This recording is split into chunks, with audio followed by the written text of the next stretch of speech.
बिस्मिल्लाहिर्रहमानिर्रहीम। अस्सलाम वालेकुम नाज़रीन, मैं हूं जावेद चौधरी। ख्वाजा कराची में नाज़माबाद के नाम से एक टाउन है। ये टाउन पाकिस्तान के दूसरे गवर्नर जनरल और दूसरे वजीर आजम ख्वाजा नाज़मुद्दीन के नाम से मंसूब है।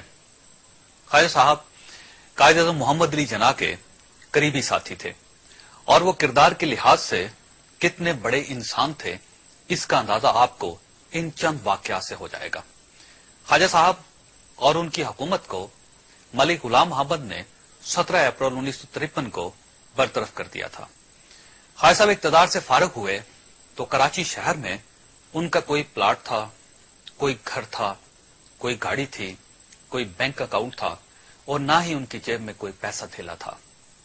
वो वजीर आज़म हाउस से बाहर निकले तो आज जिस शख्स के नाम पर नाज़माबाद जैसा टाउन आबाद है, उस शख्स के लिए पूरे कराची शहर में रात गुजारने का कोई ठिकाना नहीं था। इन हालात में खान बहादुर हबीबुल्लाह पराचा उन्हें अपने घर ले गए और एक माह तक ख्वाजा साहब की मेजबानी की। ख्वाजा साहब इस कदर शिफाफ किरदार के मालिक थे कि उनकी वजारत उस्मा के दौर में आगा खान ने उन्हें एक हार गिफ्ट किया। उस दौर में इस हार की कीमत 2.5 लाख रुपए थी और यह वो जमाना था जब आटा 10 रुपए मन मिलता था, लेकिन ख्वाजा साहब ने यह हार सरकारी खजाने में जमा करवा दिया। आप मुलाहिजा कीजिए कि यह काम उस शख्स ने किया था जिसके पास पूरे कराची शहर में 1 इंच जाती जमीन नहीं थी। नाज़रीन, ख्वाजा नाज़मुद्दीन का ताल्लुक ढाका के नवाब खानदान के साथ था। नवाब सलीमुल्लाह खान उनके सगे मामू थे और ख्वाजा साहब को तरके में थोड़ी सी जमीन मिली थी। यह जमीन ढाका के मोती झील एरिया में थी। ख्वाजा साहब 1960 की दहाई में शदीद अलील हो गए और उनके पास इलाज के लिए रकम नहीं थी। चुनांचे उन्होंने अपनी यह प्रॉपर्टी ढाका इंप्रूवमेंट ट्रस्ट के हाथों बेच दी। अभी प्रॉपर्टी की पेमेंट नहीं हुई थी कि ख्वाजा साहब ने सदर अयूब खान के मुकाबले में मोहतरमा फातिमा जिन्ना की हमायत का ऐलान कर दिया। सदर अयूब खान ने इस गुस्ताखी के जवाब में ख्वाजा साहब की पेमेंट रुकवा दी। उस वक्त जनरल आजम खान मशरकी पाकिस्तान के गवर्नर थे। जिन्ना साहब इंतहाई ईमानदार और दलेर इंसान थे।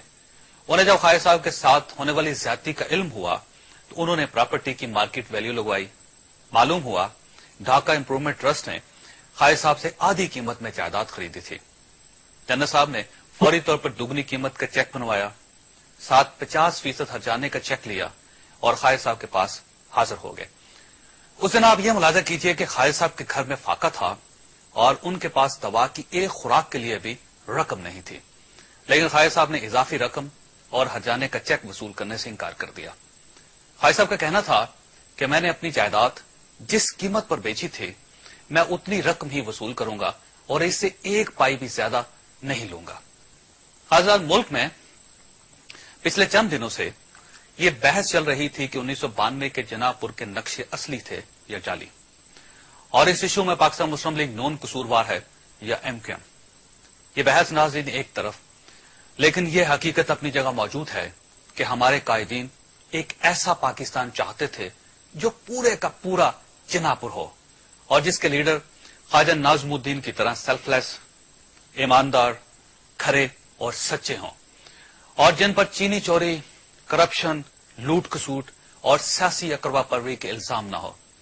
लेकिन बदकिस्मती से नाज़रीन, हम इस पाकिस्तान को जनापुर और जनापुर को पाकिस्तान बनाने में पूरी तरह नाकाम हो चुके हैं। इस नाकामी पर जब भी सियासतदानों के साथ बात करते हैं तो ये फौजी आमरों को इसका जिम्मेदार करार दे देते हैं, और जब फौजी आमरों से बात की जाती है तो ये लोग जिम्मेदारी का गेंद सियासतदानों के कोर्ट में फेंक देते हैं और इनमें से कोई अपनी जिम्मेदारी कबूल करने के लिए तैयार नहीं होता।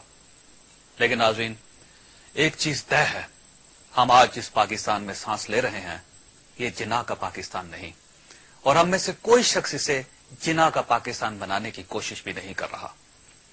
ख्वाजा ब्रिगेडियर इम्तियाज ने गुज़श्ता हफ्ते जो इंकशाफात किए थे, अगर वो गलत हैं तो हमारे सियासी रहनुमा ब्रिगेडियर साहब को अदालत में क्यों नहीं ले जाते, और अगर ये इंकशाफात सही हैं तो फिर सियासतदान माजी की गलतियों का एतराफ करके कौम से माफी क्यों नहीं मांग लेते और अपने आने वाले कल की सिमत दुरुस्त क्यों नहीं कर लेते।